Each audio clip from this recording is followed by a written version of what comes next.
జనార్దన్ రావు అశోక్ అంటే జోగి రమేష్ మీద ఎఫ్ఐఆర్ లో కూడా జోగి రమేష్ పేరును చేర్చారు. అయితే జోగి రమేష్ అరెస్ట్ ఈ కేసుని ఇంకా ఎటువంటి కీలక మలుపులు తిప్పుతుంది అనుకోవచ్చు? అలాగే జోగి రమేష్ మీద గతంలో కేసులు ఏమైనా ఉన్నాయా? గతంలో అనేక రకాల కేసులు ఉన్నాయి ఆయన మీద. అగ్రిగోల్డ్ కేసు కావచ్చు, ఇంకా చాలా కేసులు కూడా ఉన్నాయి. కాక ఆ కేసుల్లో ఆయన అరెస్ట్ చేస్తారనుకున్నారు తప్ప ఈ లిక్కర్ కేసులో అరెస్ట్ అవుతారని ఎవరు కూడా ఎక్స్పెక్ట్ చేయలేదు. సరే ఓకే, ఇప్పుడు ఈ కేసులో పట్టుబడిన తర్వాత కోర్టులో రిమాండ్కి తరలిస్తారా లేదా అనేది చూడాల్సి ఉంటుంది. అంటే కోర్టులో పోలీసులు ఏ రకమైన ఆధారాలు చూపిస్తారు అనేది మనం పర్టికులర్గా చూడాల్సి ఉంటుంది. ఇప్పుడు కేవలం జనార్దన్ రావు రిలీజ్ చేసిన వీడియో ఆధారంగా రిమాండ్కి తరలించడం అనేది ఎట్టి పరిస్థితులు కూడా సాధ్యం కాదు. ఇది పొలిటికల్లీ మోటివేటెడ్ వీడియో అని ఇప్పటికీ వైఎస్ఆర్ కాంగ్రెస్ పార్టీ ఆరోపిస్తూ వస్తుంది. కావాలని బలవంతంగా అతను బెదిరించి జనార్దన్ రావు చేత జోగి రమేష్ పేరు చెప్పించారు అనేది వైసీపీ నుంచి ఇప్పటికే వచ్చిన మాట. అదే జోగి రమేష్ కూడా అదే మాట చెప్తూ ఉన్నారు. కాబట్టి అక్యూజ్డ్ గా ఉన్న జనార్దన్ రావు చెప్పినంత మాత్రాన, వీడియోలు చెప్పినంత మాత్రాన అరెస్ట్ చేసి రిమాండ్కి తరలించడం అనేది సాధ్యం కాదు. ఇప్పుడు జడ్జి కాసేపట్లోనూ సాయంత్రము న్యాయమూర్తి ముందు జోగి రమేష్ ని ఆయన తమ్ముడిని ప్రవేశపెడతారు. ప్రవేశపెట్టినప్పుడు లిక్కర్ కేసుకి జోగి రమేష్ కి ఉన్న సంబంధాలు ఏంటి అని ప్రధానంగా న్యాయమూర్తి అడుగుతారు. అడిగినప్పుడు పోలీసులు ఏం ఆధారం చూపిస్తారు అనేది వెరీ ఇంట్రెస్టింగ్. ఇప్పుడు సో ఈ కేసులో ఇప్పటి వరకు ఉన్న లింక్ ఏంటి అంటే, ఒకటి జనార్దన్ రావు వీడియోలు జోగి రమేష్ మాతో అంతా చేయించాడు అంటే ఇవాళ రేపు కావాలంటే ఒక కేసులో ఇరుక్కున్న వ్యక్తి తనతో పాటు ఇంకో 10 మందిని ఇరికించాలి అనుకుంటే ఏ రకంగా అయినా వాళ్ళ పేర్లు చెప్పొచ్చు, ఎవరి పేర్లైనా చెప్పొచ్చు. కానీ అలా చెప్పిన తర్వాత జోగి రమేష్ కి లిక్కర్ కేసుకి, లిక్కర్ తయారీకి, లిక్కర్ అమ్మకాలకి సంబంధం ఏమైనా ఉందా?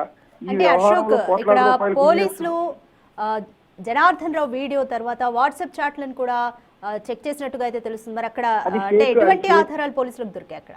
నో వాట్సాప్ చాట్ అనేది ఫేక్ అని వైఎస్ఆర్ కాంగ్రెస్ పార్టీ ఇప్పటికే ఖండించింది. దాన్ని ఎవరు కూడా నమ్మట్లేదు. ఎందుకంటే ఇవాళ రేపు వాట్సాప్ చాట్లు అనేది ఎవరు ఏదైనా క్రియేట్ చేసేసి ఆర్టిఫిషియల్ ఇంటెలిజెన్స్ తో పలానా వాళ్ళ మధ్య ఈ కాన్వర్జేషన్ జరిగినట్టు రియల్ వాట్సాప్ మెసేజ్ లాగానే క్రియేట్ చేసామంటే వితిన్ సెకండ్స్ లో వాళ్ళు క్రియేట్ చేసి ఇచ్చేస్తారు. సో అందువల్ల వాట్సాప్ స్టేటస్, వాట్సాప్ చాట్ ఏదైతే స్క్రీన్ షాట్లు బయటకు వచ్చాయో అవి ఫేక్వా నిజమైనవా అనేది పోలీసులు ఇంతవరకు ఎక్కడ కూడా క్లారిటీ ఇవ్వలేదు. ఎందుకంటే అది ఫేక్వి కొంతమంది సర్క్యులేట్ చేశారనే ప్రచారం కూడా ఉంది. అదే క్రమంలో సాయంత్రానికి టీడీపీ నేతలు అండ్ లిక్కర్ కేసు అక్యూజుల మధ్య ఈ వాట్సాప్ చాట్ జరిగినట్టుగా మరికొన్ని ఫేక్ వాట్సాప్ చాట్లు కూడా బయటకు వచ్చాయి. సో దేన్ని కూడా నమ్మటానికి వీల్లేదు.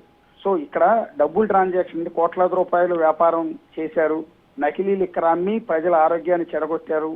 సో ఈ ప్రభుత్వానికి వచ్చే ఆదాయాన్ని వాళ్ళ జేబుల్లో వేసుకున్నారు.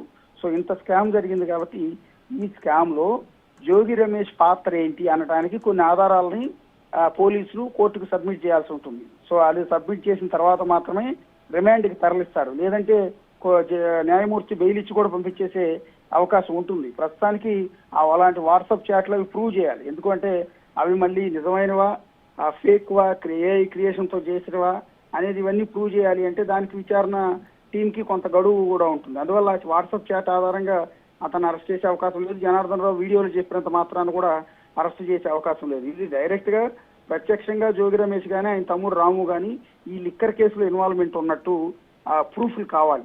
దీని ద్వారా డబ్బులు జోగి రాముకి కావచ్చు, జోగి రమేష్కి కావచ్చు, వీళ్ళిద్దరి అకౌంట్ లోకి ఏమైనా డబ్బులు ట్రాన్సాక్షన్ ఏమైనా జరిగిందా, ఇంకేమన్నా వేరే డాక్యుమెంటేషన్ ఏమైనా దొరికిందా, ఇలాంటివన్నీ కూడా పోలీసులు ఎంక్వైరీలు తేలాల్సి ఉంటుంది. అవన్నీ ఆధారాలు ఉంటేనే ఇప్పుడు రిమాండ్కి తరలించే అవకాశం ఉంటుంది. ఇప్పుడు న్యాయమూర్తికి ముందుకు వెళ్ళిన తర్వాత ఏం జరుగుతుంది అనేది మనం చూడాల్సి ఉంటుంది. ఇంతకుముందు ఆల్రెడీ చాలా మంది నిందితులు అరెస్ట్ అయ్యారు అంటే వాళ్ళు పక్కాగా దొరికిపోయారు. ఫర్ ఎగ్జాంపుల్ చిత్తూరు జిల్లాలో అరెస్ట్ అయిన వాళ్ళు ఉన్నారు. సో వాళ్ళు పబ్లిక్ గా దొరికారు, ఆధారాలన్నీ కూడా దొరికాయి. అక్కడ నకిలీ డెన్ దొరికింది, ఇక్కడ కూడా నకిలీ లిక్కర్ డెన్ దొరికింది. జనార్దన్ రావు అరెస్ట్ అయ్యాడు, జనార్దన్ రావు తమ్ముడు జగన్మోహన్ రావు అరెస్ట్ అయ్యాడు. సో ఇక్కడ ఈ వీళ్ళ వరకు అంటే వీళ్ళకి సంబంధించి అరెస్టుకి సంబంధించి కొన్ని ఆధారాలని న్యాయమూర్తి ముందు పెట్టారు కాబట్టి ఆయన రిమాండ్కి తరలించడం అనేది జరిగింది. మరి జోగి రమేష్ పాత్ర లిక్కర్ కేసులో ఉంది అనేది పొలిటికల్లీ మోటివేటెడ్, కక్షపూరితంగా మాత్రమే ఇదంతా చేస్తున్నారని వైఎస్ఆర్ కాంగ్రెస్ పార్టీ మొదటి నుంచి కూడా ఆరోపిస్తోంది. ఇప్పుడు కోర్టుకు వెళ్ళిన తర్వాత వైసీపీ తరపు న్యాయవాదులు కూడా అదే రకమైన వాదన వినిపిస్తారు. సో దానికి కౌంటర్ గా పోలీసులు ఏం చేస్తారు, ఎలాంటి ఆధారాలు చూపిస్తారు, లేదా ఇప్పటి వరకు జరిగిన విచారణలో దాదాపు నెల రోజుల పై నుంచి విచారణ జరుగుతోంది. అనేక మంది సాక్షులను విచారిస్తూ ఉన్నారు, అనేక మంది డాక్యుమెంట్లు పరిశీలిస్తున్నారు, ఫోన్ డేటాలు తెప్పించారు. సో ఇలాంటి తెప్పించిన నేపథ్యంలో నిజంగా ఇప్పుడు మొన్న ఈ మధ్య బయటకు వచ్చిన వాట్సాప్ చాట్ అనేది నిజమైందేనా అని పోలీసులు ఎట్లా తేల్చగలుగుతారు అనేది కూడా చూడాల్సి ఉంటుంది. నిజమైందని తేల్చాలంటే జనార్దన్ రావు ఇచ్చిన వీడియో స్టేట్మెంట్ లో 3 crores వరకు కూడా జోగి రమేష్ నాకు ఆఫర్ చేశారు అని చెప్పారు. దీనికి సంబంధించి మరి జనార్దన్ రావు ఏమైనా ఆధారాలు సమర్పించారా పోలీసులకి? అంటే అతనే ఆల్రెడీ ఈ కేసులో అడ్డంగా దొరికిపోయిన వ్యక్తి, సౌత్ ఆఫ్రికా నుంచి పోలీసులకు లొంగిపోవటానికి ఇక్కడికి వచ్చిన వ్యక్తి, సో ప్రస్తుతం జైల్లో ఉన్న వ్యక్తి. ఒక నిందితుడు ఇచ్చిన స్టేట్మెంటు సో తనతో పాటు అది పొలిటికల్లీ మోటివేటెడా, అతనితో బలవంతంగా బెదిరించి చెప్పించారా, లేకపోతే నిజంగానే ఈ కేసులో జోగి రమేష్ ఉన్నాడా, ఇవన్నీ కూడా అనుమానాలు ఆరోపణలు మాత్రమే. ప్రస్తుతానికి జోగి రమేష్ పాత్రకు సంబంధించిన ఆధారాలు ఏం సేకరించారు అనేది చూడాల్సి ఉంటుంది. కాసేపట్లో సో మెడికల్ టెస్టులు అవి చేసిన తర్వాత న్యాయమూర్తి ముందు అన్నదమ్ములు ఇద్దరిని కూడా ప్రవేశపెట్టిన తర్వాత కోర్టు ముందు రిమాండ్ రిపోర్ట్లో ఏమని మెన్షన్ చేస్తారు పోలీసులు అనేది, అది రిమాండ్ రిపోర్ట్ బయటకు వచ్చినా కానీ మన క్లారిటీ వచ్చే అవకాశం లేదు. ప్రస్తుతానికి ఏవో బలమైన ఆధారాలు ఉండబట్టే జోగి రమేష్ని అరెస్ట్ చేసి ఉండొచ్చు అని మనం అనుకోవాలి తప్ప జడ్జి ముందుకి ఏం పెట్టారు రిమాండ్ రిపోర్ట్లో ఏమని పెట్టారు అని, ఆ రిమాండ్ రిపోర్ట్ను కూడా న్యాయమూర్తి అవసరమైతే రిజెక్ట్ చేయొచ్చు. సో దానికి బలమైన బేస్ లేదని కూడా రిజెక్ట్ చేయొచ్చు. అందువల్ల మనం రిమాండ్ రిపోర్ట్ వచ్చే వరకు కూడా జోగి రమేష్ పాత్ర ఏంటి, జోగి రమేష్ సోదరుడు రాము పాత్ర ఏంటి, నిజంగా లిక్కర్ కేసులో అతని పేరు ఉందా లేదా అనేది మనం బలంగా చెప్పలేము. ఇది పొలిటికల్లీ మోటివేటెడ్ అరెస్టా లేకపోతే నిజంగానే ఈ లిక్కర్ కేసులో అతను నిందితుడు అనేది కూడా మనం క్లారిటీ ఇవ్వలేము. కాసేపట్లో జడ్జి ముందుకు వెళ్ళిన తర్వాత కానీ దీనికి సంబంధించిన పూర్తి సమాచారం వచ్చే అవకాశం లేదు. రైట్ అశోక్, అయితే ఒకవైపు జోగి రమేష్ మొదటి నుంచి కూడా ఈ కేసుతో నాకు ఎటువంటి సంబంధం లేదు అని చెప్పారు. భార్య బిడ్డల మీద అలాగే ఇంద్రకిలాద్రి వెళ్ళి కనకదుర్గమ్మ అమ్మవారి మీద కూడా ఒట్టు వేసే ప్రయత్నం చేశారు. అలాగే సిబిఐ ఎంక్వైరీ వేయండి, లై డిటెక్టర్ టెస్ట్ కూడా నేను రెడీ అని చెప్పారు. బట్ ఆయన ఒకటే ప్రశ్నిస్తున్నారు, చంద్రబాబు నుంచి దీనికి సమాధానం లేదు అని.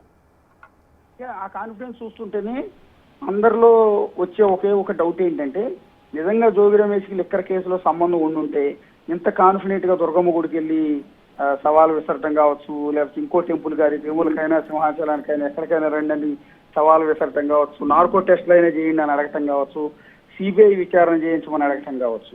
నిజంగా తప్పు చేసిన వ్యక్తి అయితే ఇంత కాన్ఫిడెంట్ గా విచారణ చేయించమని అడిగే దమ్ము ఉండదు సహజంగా.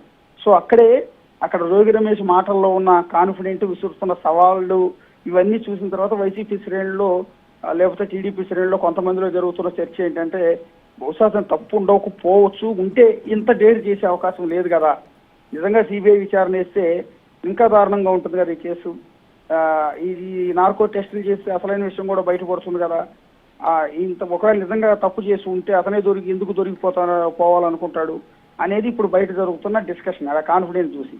రెండోది ఏంటంటే, జోగి రమేష్ బిఫోర్ నుంచి చెప్తూనే ఉన్నాడు, నన్ను ఈ కేసులో ఖచ్చితంగా ఇరికిస్తారు, అవసరమైతే జనార్దన్ రావుతో నా పేరు చెప్పిస్తారు, నన్ను అరెస్ట్ చేసి ఒక 6 నెలల పాటు జైల్లో ఉంచుతారు అని అతనికి ముందు నుంచి కూడా చెప్పుకుంటూ వచ్చేస్తున్నాడు.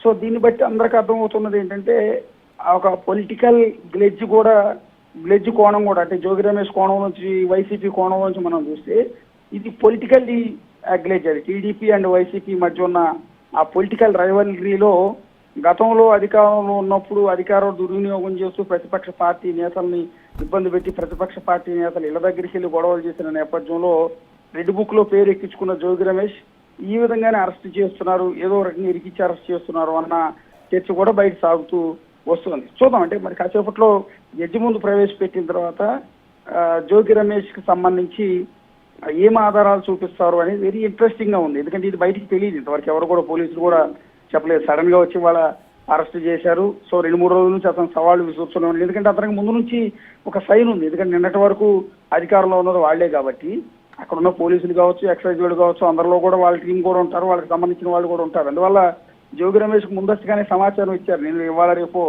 అరెస్ట్ చేయబోతున్నారు. అందుకని అతను దుర్గమ్మ గుడికి వెళ్ళి సవాలు విసరడం కావచ్చు, ఇంకో చోటుకి వెళ్ళి సవాలు విసరటం, నార్కో టెస్ట్ కి డిమాండ్ చేయటం, సిబిఐ విచారణకి డిమాండ్ చేయడం, ఇవన్నీ కూడా హడావుడి చేసుకుంటూనే వస్తూ అరెస్ట్ కి ప్రిపేర్ అయ్యే ఉన్నారు. సో ఇప్పుడు కూడా ఇబ్రహీంపట్నంలో పోలీసులు వచ్చినప్పుడు కూడా అతను పోలీసులకి తీసుకెళ్ళండి అంటూ చెప్పడం, ఆ తర్వాత అతన్ని అరెస్ట్ చేసి విజయవాడలో ఉన్న ఎక్సైజ్ ఆఫీస్ కి తరలించారు. ఎక్సైజ్ ఆఫీసులో అతను విచారించిన తర్వాత రిమైండ్ రిపోర్ట్ తయారు చేసి సాయంత్రం న్యాయమూర్తి ముందు అన్నదమ్ములిద్దరిని కూడా ప్రవేశపెట్టే అవకాశం ఉంటుంది. వెళ్ళేటప్పుడు కూడా అంటే పోలీసులు అరెస్ట్ చేసిన సందర్భంలో కూడా జోగి రమేష్ కొంత హడావిడి చేసే ప్రయత్నం చేశారు. అక్కడ కూడా సవాల్ విసురుతూనే ఉన్నారు మీడియా ముందు, పోలీసుల ముందు, ప్రభుత్వానికి, చంద్రబాబు నాయుడుకి, నారా లోకేష్కి కావాలని నన్ను తప్పుడు కేసులు అరెస్ట్ చేస్తున్నారు, నేను ఇప్పటికైనా విచారణకు సిద్ధంగానే ఉన్నానంటూ ఆయన వెళ్ళేటప్పుడు కూడా కామెంట్ చేస్తూ వెళ్తూ ఉన్నారు. చూద్దాం మరి కాసేపట్లో న్యాయమూర్తి ముందు ప్రవేశపెట్టిన తర్వాత ఏం జరుగుతుందండి. Right, thank you Ashok.